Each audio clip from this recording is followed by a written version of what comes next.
નમસ્કાર મિત્રો, સ્વાગત છે તમારું અમારી YouTube ચેનલમાં। તો મિત્રો આજના વિડીયોમાં એવી અગત્યની આવાસ યોજના વિશે વાત કરીશું કે જે યોજનાનું નામ છે વ્યક્તિગત ધોરણે આવાસ યોજના। આ યોજના અંતર્ગત મકાનના બાંધકામ કરવા માટે ₹1,70,000 ની મર્યાદામાં સહાય આપવામાં આવે છે। યોજના વિશે તમામ માહિતી એક જ વિડીયોમાં મેળવી લઈએ તે પહેલા વિડીયો ગમે તો લાઈક અને શેર કરી દેજો। ચેનલમાં નવા હોય તો ચેનલને સબસ્ક્રાઇબ કરી દેજો। તો ચાલો મિત્રો વિડીયોની શરૂઆત કરીએ।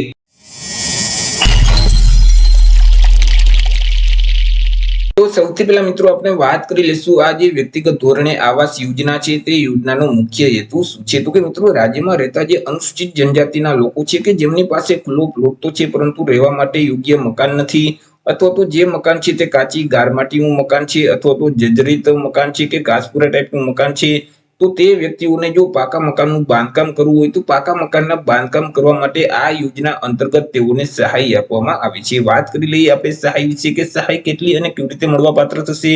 તો કે આ યોજના અંતર્ગત મકાનના બાંધકામ કરવા માટે અલગ અલગ 4 હપ્તામાં ₹1,70,000 ની મર્યાદામાં સહાય આપવામાં આવે છે કે જેમાં જ્યારે વહીવટી મંજૂરી આપવામાં આવશે એટલે ₹30,000 નો પહેલો હપ્તો આપવામાં આવશે। આવાસનું બાંધકામ લિંટર લેવલ સુધી પહોંચશે એટલે ₹80,000 નો બીજો હપ્તો તમને મળવાપાત્ર થશે। આવાસનું જે બાંધકામ છે તે રૂફકાસ્ટ લેવલ પૂર્ણ થઈ હતી એટલે કે છત ભરાઈ જશે એટલે ₹50,000 નો ત્રીજો હપ્તો તમને આપવામાં આવશે। અને મિત્રો શૌચાલય સહિત આવાસનું બાંધકામ પૂર્ણ થઈ જશે એટલે ₹10,000 નો ચોથો હપ્તો મળવાપાત્ર થશે। આવી રીતે અલગ અલગ 4 હપ્તામાં ₹1,70,000 ની મર્યાદામાં સહાય આપવામાં આવે છે। મિત્રો આ યોજનાનો લાભ કોને મળવાપાત્ર થશે? તો કે યોજનાનો લાભ છે તે ગુજરાત રાજ્યમાં રહેતા જે અનુસૂચિત જનજાતિના લોકો છે તેઓને જ આ યોજનાનો લાભ મળવાપાત્ર થશે એટલે કે એસટી કેટેગરીના લોકો છે તેઓને જ યોજનાનો લાભ મળવાપાત્ર થશે। યોજનાનો લાભ મેળવવા માટે અરજદારના કુટુંબની વાર્ષિક આવક મર્યાદા નક્કી કરવામાં આવેલી છે। એ અરજદારના કુટુંબની વાર્ષિક આવક ₹6 લાખ કરતા ઓછી હોવી જોઈએ। જો ₹6 લાખ કરતા વધારે વાર્ષિક આવક હશે તો યોજનાનો લાભ છે તે મળવાપાત્ર થતો નથી।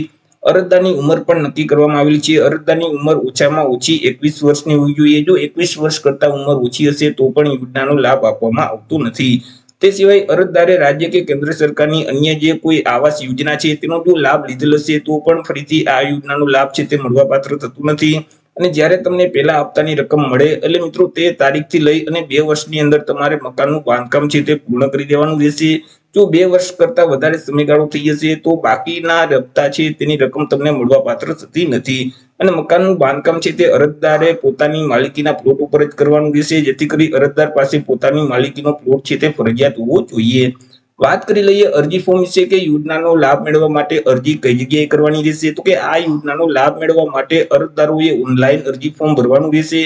ઓનલાઈન અરજી ફોર્મ જે ઈ1 બંધુનું પોર્ટલ છે એટલે કે e1bandhu.gujarat.gov.in નામની જે વેબસાઇટ છે તે વેબસાઇટ ઉપર જઈ ઓનલાઈન અરજી કરી દેવાની રહેશે। વર્ષ 2025-26 માટે ઓનલાઈન અરજી ફોર્મ શરૂ કરવામાં આવેલા છે। 20/9/2025 થી અરજી ફોર્મ શરૂ થશે। 20/9/2025 થી લઈ 20/10/2025 ના સમયગાળા દરમિયાન તમારે ઓનલાઈન અરજી ફોર્મ ભરી દેવાનું રહેશે। ઓનલાઈન અરજી ફોર્મ ભરતી વખતે તમારે કયા કયા ડોક્યુમેન્ટ અપલોડ કરવાના રહેશે તેના વિશે વાત કરીએ તો કે અરજદારનું આધાર કાર્ડ છે, અરજદારનું રેશન કાર્ડ છે, જાતિ અથવા તો પેટા જાતિનો દાખલો છે, રહેઠાણના પુરાવા તરીકે કોઈ પણ એક ડોક્યુમેન્ટ આપવાનું રહેશે। વીજળી બિલ, લાયસન્સ, ભાડા કરાર, ચૂંટણી કાર્ડ, રેશન કાર્ડ આમાંથી કોઈ પણ એક ડોક્યુમેન્ટ તમારે રહેઠાણના પુરાવા તરીકે આપવાનું રહેશે। બેંક પાસબુકના પ્રથમ પાનાની નકલ અથવા તો રદ કરેલ ચેક આપવાનો રહેશે।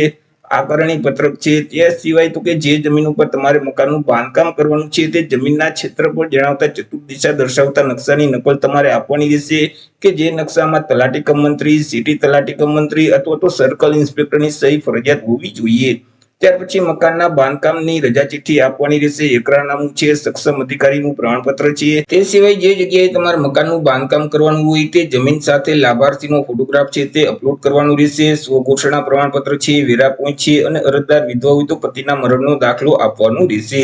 તો અરજી ફોર્મ ભરતી વખતે તમારે આટલા ડોક્યુમેન્ટ અપલોડ કરવાના રહેશે। તો આવી રીતે મિત્રો અગત્યની આવાસ યોજના કહી શકાય વ્યક્તિગત ધોરણે આવાસ યોજના કે જે યોજના અંતર્ગત મકાનના બાંધકામ કરવા માટે ₹1,70,000 ની મર્યાદામાં સહાય આપવામાં આવે છે। તો આશા રાખું છું વિડીયો પસંદ પડ્યો હશે। વિડીયો પસંદ પડ્યો તો લાઈક અને શેર કરી દેજો। ચેનલમાં નવા હોય તો ચેનલને સબસ્ક્રાઇબ કરી દેજો। ફરી મળીશું એક નવા ટોપિક સાથે એક નવા જ વિડીયોમાં। ત્યાર સુધી જય હિન્દ, વંદે માતરમ।